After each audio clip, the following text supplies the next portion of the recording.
Fashion is having quite a nostalgic moment too, and joining us with the key trends to revive is celebrity stylist Nicole Chavez. Welcome to the show, Nicole. Hi, thanks for having me. You could not be more right.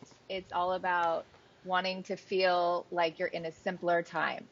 We're looking at a picture of Rachel Bilson, one of my clients, wearing a very layered Y2k look with a dress and jeans. This trend was all about max fashion.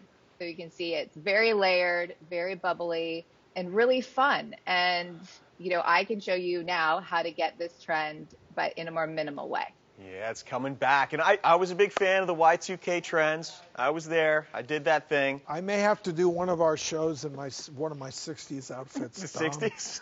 Yeah, the flowers, the prints, the tie-dyes, the big bell bottoms, all that craziness. I was there, buddy.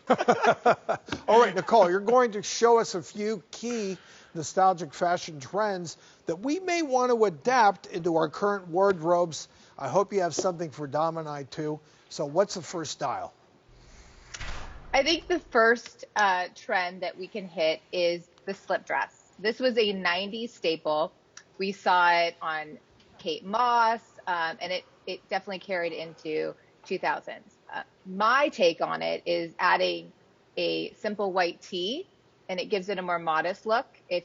For myself, I'm middle-aged, so I don't want to always bear so much skin. So adding that white t-shirt is a great way to get that trend look. Oh, very cool. All right, Nicole, what's the next one?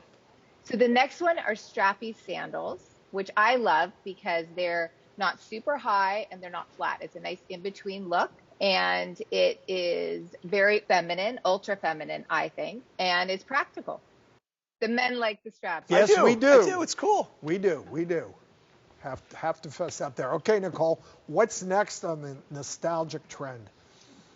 So I'm a big fan of the fanny pack. I'm a mom of 3. So for me, I think it's genius to have something around your waist that carries all of your items and your hands are free. What's the next one you got, Nicole? Okay, one of my all-time favorites is the bucket hat. I think it's easy to travel with, easy to pack, and I use it all the time when I go on vacation. We are also seeing the trucker hat come back. That's another big trend. We saw Rihanna wearing the bucket hat recently in New York.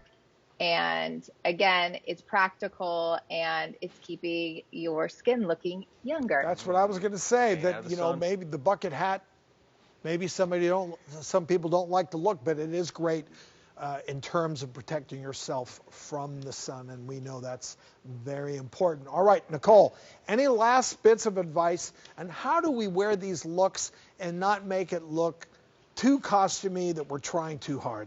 I think what's key about this trend is knowing what to wear, what not to wear. Don't pile it all on. Don't look like you're having a midlife crisis. Just maybe pick 1 or 2 pieces and, keep it on the minimalist side.